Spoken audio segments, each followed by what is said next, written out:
এই লক্ষ্য আসলে কি? এই লক্ষ্য তাই যা আমরা পেতে চাই।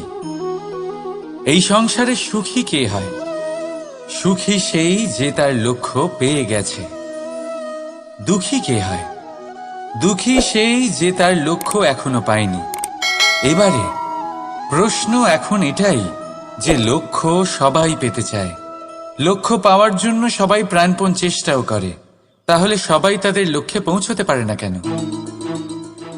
ঠিক আছে, কোথাও না কোথাও কিছু না কিছু কমতি থেকেই যায়, যাই বাধা থাক। আজকে আমি আপনাকে একটা উপায় বলবো এই লক্ষ্য পাওয়ার জন্য। একটা কাগজ নিন, তাতে একটা চিহ্ন বানান, সেটাই হবে আপনার লক্ষ্য। এবারে সেই লক্ষ্যে পৌঁছানোর একটা পথ বানান। এবারে এই যাত্রাকে ভিন্ন ভিন্ন ভাগে বিভাজন করে দিন। এবারে এটা হলো আপনার পরিকল্পনা। এবার এই পরিকল্পনা ক্রমানুসারে আপনি পালন করতে থাকুন, এটাই হবে আপনার চেষ্টা। এবার এইভাবে যদি আপনি চেষ্টা করতে থাকেন, যাই আপনার কল্পনা হোক না কেন তা বাস্তব অবশ্যই হবে। তাহলে এই কল্পনাকে বাস্তবে রূপান্তরিত করুন। এইভাবেই নিজের পরিকল্পনা পালন করতে থাকুন। আপনার যাই কল্পনা থাকুক বা যাই লক্ষ্য থাকুক, তা বাস্তবে পরিণত হয়ে আপনার হাতে অবশ্যই আসবে। রাধা পারেন যে ক্রোধ আপনার জন্য ভালো কি না। যদি কারোর সাথে অন্যায় হয় আর এটা দেখে আপনার ক্রোধ হয়, আর এই ক্রোধ আপনাকে তার সাহায্য করতে প্রেরণা যোগায়, তাহলে এই ক্রোধ অবশ্যই ভালো। যদি কোথাও আপনি দেখেন যে কোনো নারীর উপরে অত্যাচার হচ্ছে আর সেটা দেখে আপনার ক্রোধ হয়, আর এই ক্রোধ আপনাকে তার সাহায্য করতে সাহস যোগায়, তাহলে এই ক্রোধ অবশ্যই ভালো। যদি এই সংসারে কোথাও আপনি কোনো অনৈতিক কাজ বা ছলনা দেখেন আর আপনার তাতে ক্রোধ না হয়, কিছুই অনুভব করেন না, তাহলে এটা কাপুরুষতা। তার মানে এটাই যে আপনি আপনার মনুষ্যত্ব হারিয়ে ফেলেছেন। তাই এটা বোঝার চেষ্টা করুন, আপনার ক্রোধের তেজের ব্যবহারের ওপরে নির্ভরশীল হলো এই ক্রোধ আপনার জন্য পাপের সমান, নাকি এই ক্রোধ আপনার জন্য পুণ্যের স্থাপক। রাধা রাধা। অভিমান, আত্মসম্মান, অহংকার, দেখতে গেলে এই তিনটি শব্দ ভিন্ন ভিন্ন, কিন্তু এর মূল আধার একই, আত্মসম্মান। এবার কিন্তু একটা কথা বলবো, ঈশ্বর প্রথমেই নিজের একটা স্বরূপ পৃথিবীতে আপনার কাছে পাঠিয়ে দিয়েছেন। সেই স্বরূপ হলো আপনার মাতা, আপনার মা। সেই মা যিনি আপনাকে জন্ম দিয়েছেন, আপনাকে বাঁচতে শিখিয়েছেন, আপনাকে সংস্কার দিয়েছেন। যদি আপনি কখনো কোনো অনুচিত পথে অগ্রসর হয়েছেন, তখন তিরস্কার করে আপনাকে সঠিক পথে এনেছেন। যদি আপনি এই সংসারে অসফল হয়েছেন, তখন তার আঁচলের উষ্ণতা দিয়ে আপনাকে আশ্বাস জুগিয়েছেন। সেই সমস্ত কাজ করেন এই মা, যা ঈশ্বরও করেন। সেই জন্য মনে রাখবেন যে এই সংসারে আপনার সবচেয়ে প্রথম ঈশ্বর যদি কেউ থাকে, তাহলে তা আপনার মা। প্রত্যেক প্রতিমাতেই ঈশ্বর নাই থাকতে পারে, কিন্তু প্রত্যেক মায়ের মধ্যে ঈশ্বর অবশ্যই থাকে। রাধা রাধা। আপনি নিশ্চয়ই দেখে থাকবেন যে প্রদীপের নিচে অন্ধকার থাকে। যে প্রদীপ সংসারকে আলোকিত করে, সেই প্রদীপের নিচেই অন্ধকার। এবারে অনেক মানুষের দৃষ্টিভঙ্গি আছে, আর সেটা হচ্ছে যে স্বয়ং জ্বলে সংসারকে আলোকিত শুধু সেই করতে পারে যা রাধার বড়ই শীতল হয়। এই সংসারের পথপ্রদর্শক সেই হতে পারে, এই সংসারকে দিশা সেই দেখাতে পারে যার মধ্যে সন্তোষ। রাধা রাধা। এই প্রদীপ দেখতে পাচ্ছেন আপনি, নিজেও জ্বলে আর এই বাতিকেও জ্বালিয়ে রাখে। আর এই সংসারকে প্রদান করে প্রকাশ। অন্ধকারাচ্ছন্ন ব্যক্তিকে প্রদান করে আশার আলো। কিন্তু এটা কখনো ভাবে না যে সেই মাটি কেমন হবে যা দিয়ে এটা তৈরি করা হয়েছে, সেই কুমোর কেমন হবে যে একে আকার দিয়েছে। ভাবে না যে একে কিনেছে তার বাড়ি কেমন হবে, তা কতটা সুসজ্জিত। কিচ্ছু নয়, তৈরি করুন। রাধা রাধা। এই সংসারে প্রত্যেক ব্যক্তি বড় কিছু করতে চায়, এমন কিছু যা এই সংসারে কেউ আগে কখনো করেনি। এমন জায়গায় পৌঁছতে চায় যেখানে এর আগে কেউ কখনো পৌঁছতে পারেনি। আর কেউ এতে সফলতা অর্জন করে। কিন্তু কিছু মানুষ অসফল হয় কেন? এটাই আমার প্রশ্ন। না তো তাদের ইচ্ছেতে কোনো কমতি থাকে, না কমতি থাকে তাদের চেষ্টায়। তাহলে কেন এরা পিছিয়ে পড়ে? এর উত্তর বড়ই সরল। এই সংসার। আপনাদের বলি কিভাবে।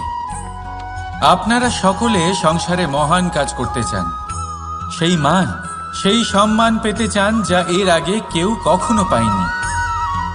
কিন্তু আপনার সমস্যা এটাও যে এই কাজে সংসার আপনার সাথে থাকছে না।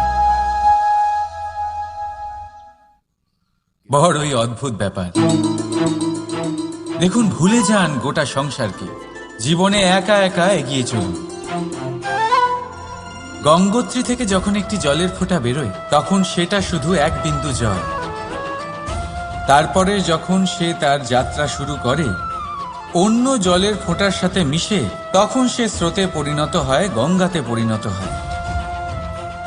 যদি আপনি জীবনে এগোতে চান তাহলে একলা এগোতে শিখুন, নির্ভীক হয়ে, সাহসের সাথে। ধনাত্মক চিন্তা নিয়ে জীবনে এগিয়ে চলুন, একা এগিয়ে চলুন। আর দেখবেন সেই মান, সেই সম্মান আপনার জন্যই অপেক্ষা করে আছে। রাধা রাধা। কর্ম। মানুষ সর্বদা কর্ম করতে থাকে, আর এই কর্মের জন্যই সে মান, সম্মান, ধন, প্রতিষ্ঠা লাভ করে। এবার মানুষ সবসময় চেষ্টা করে যাতে সে ভালো কর্ম করে যায়। তাহলে আপনাকে বলি, শুধু ভালো কর্ম করাই আবশ্যক নয়, তার থেকে বেশি জরুরি হলো এই খারাপ কর্মকে বোঝা আর তার থেকে দূরে থাকা।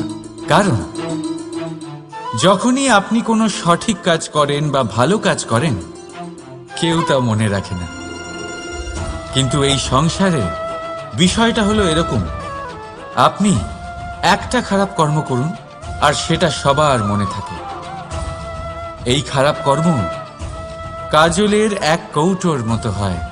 আপনি যতই চেষ্টা করুন বাঁচিয়ে ব্যবহার করার, কিন্তু এই কালিমা কোথাও না কোথাও অবশ্যই লেগে থাকে। সেই জন্য জীবনে ভালো কর্ম অবশ্যই করুন, কিন্তু তার থেকেও বেশি জরুরি হলো এই খারাপ কর্মের থেকে দূরত্ব বজায় রাখা। আর এটা অবশ্যই করবেন। রাধা রাধা। সংসারে সমস্ত জায়গায় এই ব্যবসা চলতে থাকে। কিছু পাওয়ার জন্য কিছু দিতে হয়, লাভের জন্য কিছু বিনিয়োগ করতে হয়। যদি কারোর অনুভূতি জানতে হয় তাহলে নিজের অনুভূতিকে ব্যয় করতেই হবে। এবার দেখুন না, কারোর আসল চেহারা যদি জানতে হয় তাকে স্বাধীনতা দিয়ে দেখুন। যদি কারোর মনের শুদ্ধতা জানতে হয় তাহলে তাকে ঋণ দিন। যদি কারোর গুণ জানতে হয় তাহলে তার সাথে একসঙ্গে বসে ভোজন করুন। যদি কারোর ধৈর্যের পরীক্ষা নিতে হয় তাহলে তাকে তার প্রিয় কাজ করতে বারণ করে দেখুন। যদি কারোর ভালো দিক জানতে হয় তাহলে তার থেকে পরামর্শ নিয়ে দেখুন। এক অনুভূতির বদলে অন্য এক অনুভূতি বিনিময় করতে হয়। কিন্তু এই সংসারে একটাই এমন অনুভূতি আছে যেটা দেখার জন্য যেটা পাওয়ার জন্য আপনাকেও ঠিক সেই অনুভূতিটাই দিতে হবে, আর সেটা হলো প্রেম।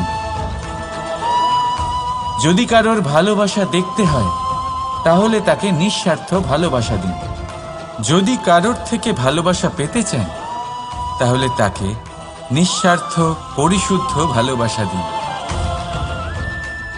রাধা রাধা। কথায় আছে, সময়ের পূর্বে আর ভাগ্যের বেশি কেউ কিছুই পায় না। এবার এর মানে কি এটাই যে আপনি শুধুমাত্র সময়ের অপেক্ষা করবেন, সবকিছু নিজের ভাগ্যের ওপর আর কপালের ওপরে ছেড়ে দেবেন, নিজে কিছুই করবেন না? যদি আপনি এরকম করেন তাহলে আপনি একটা বস্তু অবশ্যই পাবেন: নিরাশা, অসফলতা। এবারে আপনি বলবেন, যদি সবকিছুই ভাগ্য আর সময়ের ওপরে নির্ভরশীল হয় তাহলে আমরা কি বা করতে পারি? করতে পারেন চেষ্টা, পরিশ্রম। এই চেষ্টাই আপনার জীবনে সেই সময়কে আপনার কাছে টেনে নিয়ে আসে, সেই সময়ে যার অপেক্ষা আপনি করছেন। আর এই ভাগ্য তার সামনেই নত হয় যে সর্বদা পরিশ্রম করতে থাকে। রাধা রাধা। এই পদ্ম ফুল দেখতে পাচ্ছেন? এর অভ্যেস হলো জলস্তরের ওপরে ভাসা। সেই জন্য জলাশয়ের জলস্তর যখন বৃদ্ধি পায়, এই যে ফুলের কাণ্ড দেখছেন সেটাও বাড়তে থাকে, যাতে এই ফুল জলস্তরের ওপরে থাকে। কিন্তু যখন সেই জলাশয়ে জলস্তর নামতে থাকে, সেই কাণ্ড নিজেকে ছোট করতে পারে না, আর এই ফুল নিজের ভারে নিজেই ভেঙে পড়ে। এবার এটা আমাদের সাথেও হয়। সময়ের সাথে আমরা জীবনে যত সাফল্য পাই, আমাদের জীবনের স্তর বাড়তে থাকে। আর যখন আমাদের সংস্থান কমতে থাকে, আমরা সেই জীবন স্তর ছাড়তে পারি না, আর শেষ পর্যন্ত সেই জীবন স্তরের কারণেই ভারাক্রান্ত হয়ে শেষ হয়ে যায়। সেই জন্য যদি কিছু রাখতে হয় তাহলে তা হলো দৃষ্টিভঙ্গি। সাধারণভাবে জীবন যাপন করতে শিখুন, সময়ের চক্রও আপনাকে মাত দিতে পারবে না। রাধা রাধা। এই লক্ষ্য আসলে কি? এই লক্ষ্য তাই যা আমরা পেতে চাই। এই সংসারে সুখী কে হয়? সুখী সেই যে তার লক্ষ্য পেয়ে গেছে। সবাই প্রাণপণ চেষ্টাও করে, তাহলে সবাই তাদের লক্ষ্যে পৌঁছতে পারে না কেন? ঠিক আছে, কোথাও না কোথাও কিছু না কিছু কমতি থেকেই যায়, যাই বাধা থাক। আজকে আমি আপনাকে একটা উপায় বলবো এই লক্ষ্য পাওয়ার জন্য। একটা কাগজ নিন, তাতে একটা চিহ্ন বানান, সেটাই হবে আপনার লক্ষ্য। এবারে সেই লক্ষ্যে পৌঁছানোর একটা পথ বানান। এবারে এই যাত্রাকে ভিন্ন ভিন্ন ভাগে বিভাজন করে দিন। এবারে এটা হলো আপনার পরিকল্পনা। এবার এই পরিকল্পনা ক্রমানুসারে আপনি পালন করতে থাকুন, এটাই হবে আপনার চেষ্টা। এবার এইভাবে যদি আপনি চেষ্টা করতে থাকেন, যাই আপনার কল্পনা হোক না কেন, তা বাস্তব অবশ্যই হবে। তাহলে এই কল্পনাকে বাস্তবে রূপান্তরিত করুন। এইভাবেই নিজের পরিকল্পনা পালন করতে থাকুন। আপনার যাই কল্পনা থাকুক বা যাই লক্ষ্য থাকুক, তা বাস্তবে পরিণত হয়ে আপনার হাতে অবশ্যই আসবে। রাধা। কিছু উদাহরণ দিচ্ছি যাতে আপনি বুঝতে পারেন যে ক্রোধ আপনার জন্য ভালো কি না। যদি কারোর সাথে অন্যায় হয় আর এটা দেখে আপনার ক্রোধ হয়, আর এই ক্রোধ আপনাকে তার সাহায্য করতে প্রেরণা যোগায়, তাহলে এই ক্রোধ অবশ্যই ভালো। যদি কোথাও আপনি দেখেন যে কোনো নারীর উপরে অত্যাচার হচ্ছে আর সেটা দেখে আপনার ক্রোধ হয়, আর এই ক্রোধ আপনাকে তার সাহায্য করতে সাহস যোগায়, তাহলে এই ক্রোধ অবশ্যই ভালো। যদি এই সংসারে কোথাও আপনি কোনো অনৈতিক কাজ বা ছলনা দেখেন আর আপনার তাতে ক্রোধ না হয়, কিছুই অনুভব করেন না, তাহলে এটা কাপুরুষতা। তার মানে এটাই যে আপনি আপনার মনুষ্যত্ব হারিয়ে ফেলেছেন। তাই এটা বোঝার চেষ্টা করুন, আপনার ক্রোধের তেজের ব্যবহারের ওপরে নির্ভরশীল হলো এই ক্রোধ আপনার জন্য পাপের সমান, নাকি এই ক্রোধ আপনার জন্য পুণ্যের স্থাপক। রাধা রাধা।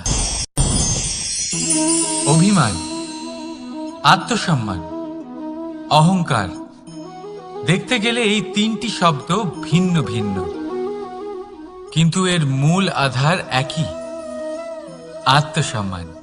এবার যদি কথা বলি আপনার শরীরের, আপনার সংস্কৃতির, আপনার সম্পর্কের, তাহলে অভিমান থাকা স্বাভাবিক। এবার যদি কথা বলি আপনার ব্যক্তিত্ব নিয়ে, আপনার আদর্শ নিয়ে, আপনার বিচারধারা নিয়ে, তাহলে আত্মসম্মান হলো একটা গুণ।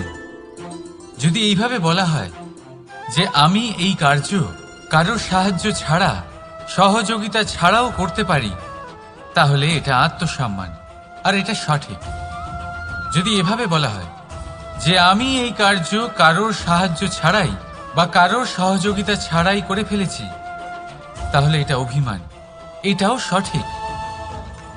কিন্তু এই কার্য শুধুমাত্র আমিই করতে পারি আর কেউ নয়, এটা অহংকার।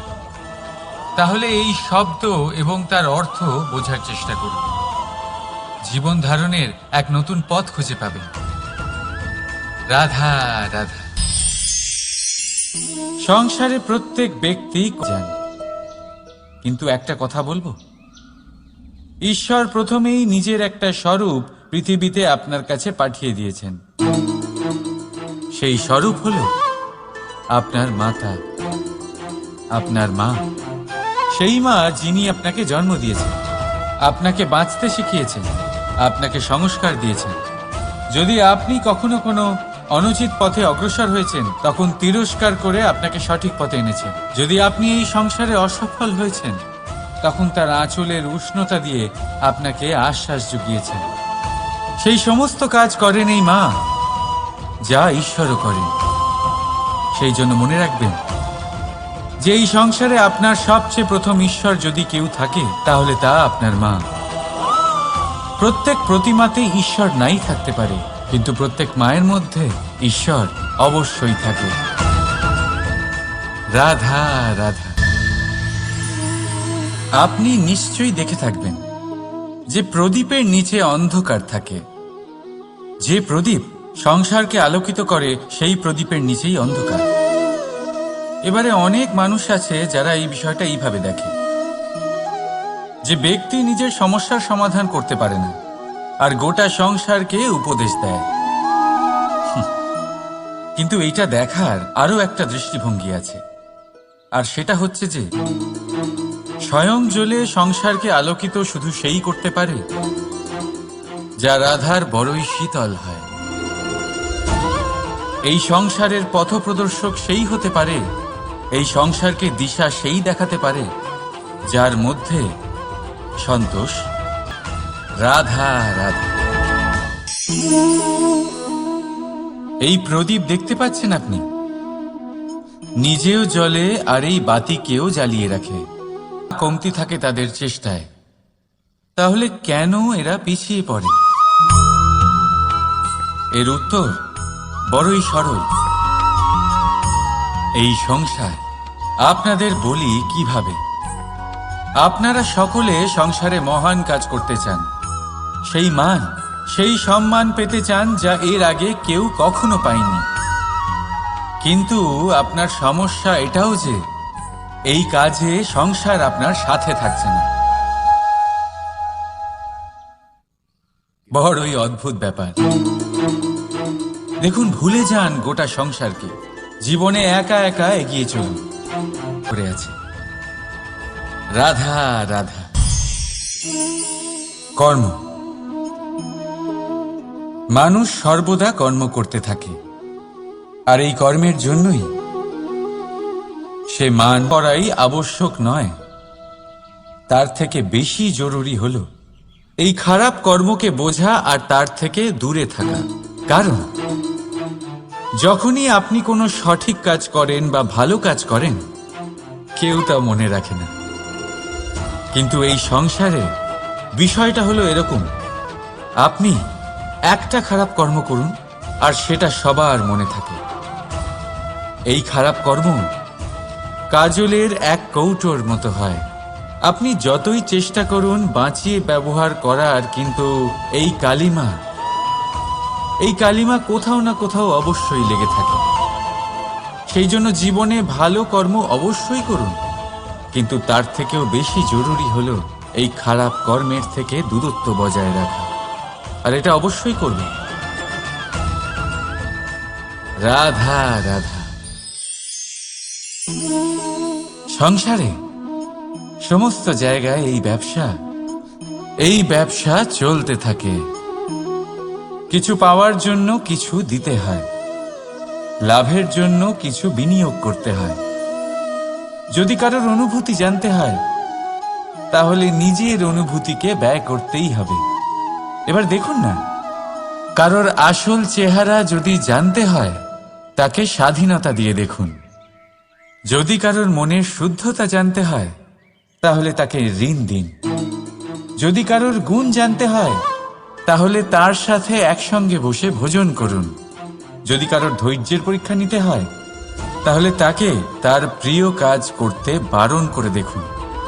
যদি কারোর ভালো দিক জানতে হয়, তাহলে তার থেকে পরামর্শ নিয়ে দেখুন। এক অনুভূতির বদলে অন্য এক অনুভূতি বিনিময় করতে হয়। কিন্তু এই সংসারে একটাই এমন অনুভূতি আছে, যেটা দেখার জন্য, যেটা পাওয়ার জন্য আপনাকেও ঠিক সেই অনুভূতিটাই দিতে হবে। আর সেটা হলো প্রেম। যদি কারোর ভালোবাসা দেখতে হয়, তাহলে তাকে নিঃস্বার্থ ভালোবাসা দিন। যদি কারোর থেকে ভালোবাসা পেতে চান, তাহলে তাকে নিঃস্বার্থ পরিশুদ্ধ ভালোবাসা দিন।